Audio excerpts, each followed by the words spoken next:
ప్రపంచంలో మీరెక్కడున్నా మీ పేరుతో పూజలు హోమాలు నిర్వహించబడును. వేద మందిర్. నమస్కారం అండి. సుమన్ టీవీకి స్వాగతం. నేను గీతాంజలి. ఇవాళ మనతో పాటు ఉన్న అతిథి శ్రీ జగదాంబ త్రిశక్తి పీఠం పీఠాధిపతులు, ప్రముఖ ఆధ్యాత్మికవేత్త బనారస్ బాబు గురూజీ. వారితో మాట్లాడదాం. గురుగారు నమస్కారం అండి. శ్రీమాత్రే నమః. గురుగారు ఎన్నో ధర్మ సందేహాలు అందులో భాగంగా అంటే కామెంట్స్ లో అడుగుతూ ఉంటారు.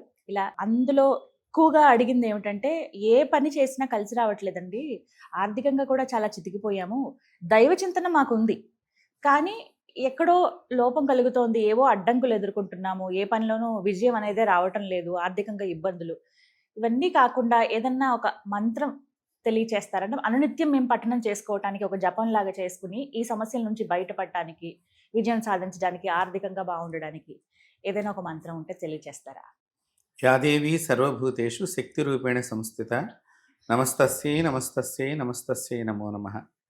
శ్రీమాత్రే నమః. శ్రీ మహాగణాధిపతయే నమో నమః. ఇప్పుడు నేటి సమాజంలో యువత ముఖ్యంగా చాలా సమస్యలకు లోనవుతోంది, ఒత్తిడికి లోనవుతోంది. అంటే మానసికంగా కానివ్వండి, తర్వాత అలాగే ఉద్యోగాలు తెచ్చా. ఇప్పుడు మీరు అడిగింది ఆర్థికం అనేటువంటిది ఒక్కదానికి ముడిపడి ఉండదు. అన్ని కోణాల్లోనూ అందరికీ ముడిపడి ఉంటుంది. ఆర్థికం ఎప్పుడు కూడా అన్నిటికీ ముడి వేసుకుని ఉంటుంది. ఇప్పుడు మీరు ఇల్లు కొనుక్కోవాలి, దానికి డబ్బు కావాలి. అలాగే ఏదైనా బంగారం కొనాలి, డబ్బు కావాలి. లేదు ఏదన్నా మనం ఇంట్లో పరికరాల సామాన్లు కొనుక్కోవాలన్నా కూడా డబ్బు కావాలి. అన్నిటికీ ఆర్థికమే. ఈ ఆర్థికం అనేటువంటిది మనకి వ్యాపారంతో అన్నా అంటే మనం వ్యాపారం చేసేవాళ్ళం అయితే వ్యాపారస్తుల కింద, ఉద్యోగస్తులైతే కనుక ఉద్యోగం మీద ఆధారపడి ఉంటుంది. సో ఇప్పుడు ఇక్కడ ఉద్యోగం లేకపోయినా ఇది ఆర్థికంతోనే ముడిపడి ఉంటుంది, వ్యాపారం బాగుండకపోయినా ఆర్థికంతోనే ముడిపడి ఉంటుంది. ఖచ్చితంగా. అంటే ఈ ఆర్థికం బాగుండాలి అంటే ముందర మనకి చాలామంది ఏంటంటే ఎంతసేపు డబ్బు ఎప్పుడు వస్తుందండి, మేము ఎప్పుడు బాగుంటామండి ఇలాగా అడుగుతారు తప్ప డబ్బు రావటానికి కంటే కూడా అసలు దోషం పోవటానికి మనం ఆలోచన చెయ్యాలి. ఈ దోషం అనేటువంటి దానివల్లనే సమస్యల వలయం లోపలికి మనం ప్రతినిత్యము ప్రయాణం చేస్తూ ఉంటాం. అంటే ఆ దోషాలు ఎలా వస్తాయి గురువుగారు? అంటే ఈ దోషాలన్నీ కూడానమ్మా కొన్ని మనం చేతులారా తెచ్చుకునేటువంటివి ఇవి. రెండోది చీటికి మాటికి అబద్ధాలు ఆడటం, చిన్నదానికి పెద్దదానికి కూడా అబద్ధాలు ఆడటం. ప్లస్ రెండోది ఏంటంటే ఒకళ్ళని చూసి ఈర్ష్యపడటం. ఇవన్నీ మనం కొని తెచ్చుకునేటువంటివి. ముఖ్యంగా స్త్రీ యందు పురుషుడు, పురుషుడు యందు స్త్రీ గౌరవ భావం లేకపోవటం ఇంట్లో. అంటే భార్యాభర్తల మధ్య గౌరవము, ప్రేమ, అభిమానం లేకపోవటం. వీటి వలన ఇంట్లో ఆర్థిక శక్తి తగ్గిపోవటానికి ఎక్కువగా అవకాశాలు ఉంటాయి. అంటే లక్ష్మీప్రదమైన ఇల్లు లక్ష్మీప్రదం కాకుండా అయిపోతుంది. అవునండి. కొంతమంది ఎలా ఉంటాయంటే గురువుగారు అప్పటి వరకు బాగుంటారు, ఏం జరుగుతుందో తెలియదు, ఒక వారం 10 రోజులు అంతా తారుమారైపోతుంది. అదేంటి నిన్నటి వరకు బాగానే ఉన్నారు కదా, ఇవాళ ఈ పరిస్థితి అని అనుకుంటాం. ఆ దోషమే కారణం. అది దోషాలే కారణం. స్వయంకృత అపరాధం కొంత. నేను చెప్పాను కదా, ఇప్పుడు ఒక మనిషి, ఇప్పుడు మీరు ఏదో ఒక ఇల్లు కట్టుకున్నారనుకోండి, చాలా సంతోషం అమ్మా, ఇప్పటికైనా గృహస్థురాలు అయ్యావు, చాలా ఆనందంగా ఉంది, నేను కట్టుకున్నట్టుగా సంతోషపడుతున్నానమ్మా అనటం ఒక పద్ధతి. కానీ వీళ్ళు ఎందుకు కట్టుకున్నారు, ఎలా కట్టుకున్నారు, వీళ్ళు అప్పుడే కట్టేసుకున్నారు, మనం కట్టుకోలేకపోయాం, వీళ్ళు అప్పుడే కట్టుకున్నారు, ఇది లోపల ఒక మదన పడుతూ ఉంటుంది మనస్సు. అది చాలా పొరపాటు. మనం ఎదుటి వాళ్ళని అంటున్నాం అనుకుంటాం కానీ అది మనల్ని తినేస్తుంది. మానసికంగా వీళ్ళు ఆ చింతకి గురవుతూ ఉంటారు. ఒకటి. రెండోది ఏంటంటే మనం వాడి ఇంట్లో లేనిది ఏదన్నా అడిగారనుకోండి, గబుక్కుని ఏదన్నా ఫంక్షన్ జరుగుతోంది, ఇప్పుడు ఇట్లా టేబుల్ కానీ టీపాయలు కానీ మంచి అందంగా కనిపించింది అనుకుందాం, కొద్దిగా అక్కడ ఏదో డెకరేషన్ పెట్టుకుందాం అంటే మనం ఇవ్వటానికి ఇష్టపడం. కొన్ని మధ్యలో ఏవో ఉంటాయి. సో అట్లాంటి వాటి వలన వాళ్ళు బాధపడతారు. మనకి ఇక్కడేమో ఆ రోజు నేను ప్రోగ్రామ్ ఏమి ఉండదు, కానీ మనం ఏదో చెప్తాం. ఈ అబద్ధాలను చెప్పి, లేదు చుట్టాలు వస్తున్నారు, వాళ్ళు వస్తున్నారు, ఇప్పుడు వీళ్ళు వస్తున్నారు, నాకు అవసరం ఉన్నది, ఇలాంటివి వింటూ ఉంటాం మనం తరచుగా అనే ఒకటి. అయితే ఇక్కడ ఇలాంటి విషయాలు, వస్తువులను ఇవ్వటం విషయాల్లో రెండు గమనించాలి మనము. ఒకటి ఏంటంటే కొంతమందికి ఈ వస్తువు పాడైపోతుందేమో వాళ్ళ ఇంటికి పోతే అనేది ఒకటి ఉండి ఇవ్వము అని చెప్పేస్తే అయిపోతుంది. లేదు మేమేమో అన్నయ్య గారు ఒప్పుకోరు అని ఆవిడ చెప్పేస్తే అయిపోతుంది. దానికి మళ్ళీ అబద్ధం చెప్పక్కర్లా.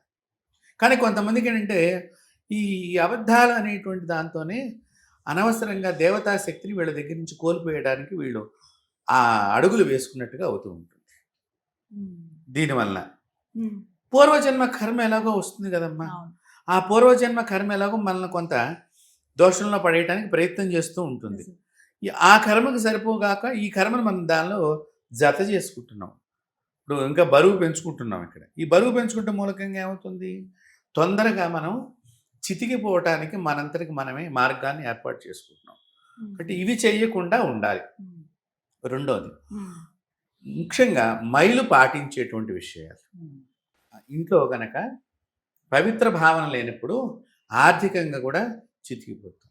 ఏమండి వాళ్ళు ఎవరో రోజు మాంసం తింటారండి, వాళ్ళ ఇంట్లోకి తెచ్చుకుంటారు.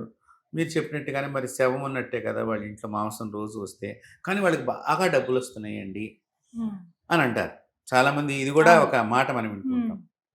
బ్రహ్మదేవుడి సృష్టిలో 4 యుగాల పురుషుల్ని పిలిచినప్పుడు 3 సవ్యంగా వచ్చారమ్మ.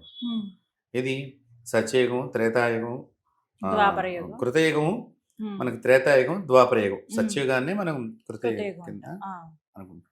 ఈ యుగ పురుషులందరూ చక్కగా వేదపారాయణలాగా వేషం, వారి యొక్క మెడలో రుద్రాక్షమాలు, భస్మధారణ ఇవన్నీ బాగున్నాయి. ఈ కలియుగ పురుషుడు వచ్చేసరికి ఎట్లా వచ్చాడంటే ఎడమ చేత్తో పురుషాంగాన్ని పట్టుకుని కుడి చేత్తో నాలుకను పట్టుకుని ఈ విధంగా వచ్చి బ్రహ్మదేవుడి దగ్గరికి వచ్చి ఎదురుగుండా నిలబడి నవ్వుతూ ఉన్నాడు. అంటే ఇక్కడ పురాణాల్లో ఇంకో రకంగా కూడా చెప్పారు, చేతులు కూడా మార్చాడు. అంటే ఎడమ చేత్తో నాలుక పట్టుకుంటాం, కుడి చేత్తో తన యొక్క శరీరంలో శిశువుని పట్టుకుని వచ్చాడన్నట్టుగా కూడా చెప్పారు. దీనివల్ల ఏమవుతుంది, ఇలాంటి పనులు చేసే వాళ్ళ దగ్గరే ఆయన బలంగా నేను ఉంటాను అని చెప్పాడు బ్రహ్మదేవుడి దగ్గర. నాకు పాపిష్టి పనులు చేసే వాళ్ళే నా మిత్రులు. సో వాళ్ళు ఏమడిగినా నేను బాగా పెంచి పోషిస్తూ ఉంటాను. సో ఇప్పుడు పాపపు పనులు చేసేటువంటి వాళ్ళ దగ్గర డబ్బులు ఎక్కువ ఉంటున్నాయి. మీరు ఆలోచించండి. ఇప్పుడు మనం మంచి పని చేస్తాం, మా దగ్గర లేదు. వాళ్ళు రోజు పాప పనులు చేస్తారండి. వాళ్ళని కొడతారు, వీళ్ళని కొడతారు, రకరకాలైన పదజాలం మాట్లాడతారు, మళ్ళీ రకరకాల వ్యాపారాలన్నీ మోసం చేసేవా. కానీ బాగా డబ్బులు ఉంటాయంటే కలి వాళ్ళని ఆవహించి ఉన్నాడు. ఇప్పుడు నీ దగ్గర కలి లేడు, నువ్వు కలి కావాలి అని కోరుకుంటున్నావు. ఇప్పుడు ఆ మాటలు చెప్పడం, ఆ మాట అన్నారంటే ఉన్నదాంతో సంతృప్తి పడడం నేర్చుకోవాలి. కాబట్టి ఇప్పుడు మంత్రం అనేటువంటిది మీరు అడిగారు, ఒక మంత్రం చెప్పండి. ఇప్పుడు మనం చెప్పే మంత్రాలు కానీ పూజా విధానం కానీ పూర్వజన్మ కర్మను పక్కకు నెడతాయి.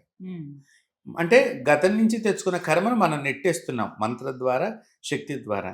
మరి ఈ జన్మలో నువ్వు కూడా సవ్యంగా నడుచుకున్నప్పుడు ఇక్కడ ఒక 4-5 రోజులు నువ్వు ఈ మంత్ర ప్రభావం చేతనే తొందరగా మళ్ళీ నీకు ఆర్థిక శక్తి వృద్ధి కలిగేటువంటి అవకాశం ఉంటుంది.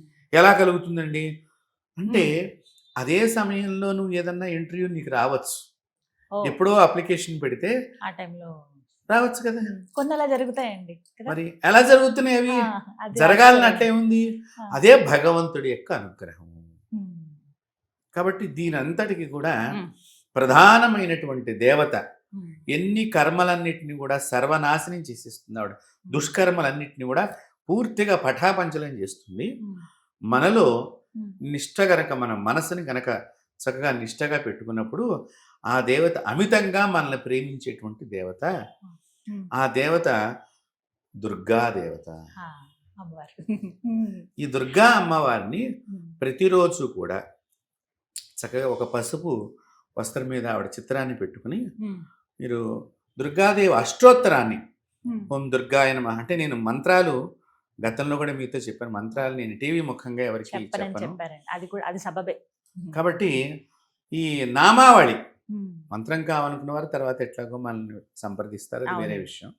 ఈ దుర్గా నామాలు 108 నామాలు కూడా ఈ దుర్గా నామావళి కనుక పారాయణం చేసినట్లయితే రోజుకి ఉదయం 3 సార్లు, సాయంత్రం 3 సార్లు, మధ్యాహ్న సమయం అంటే 11:30 గంటలకి ఇది చదవాలి ప్రతిరోజు.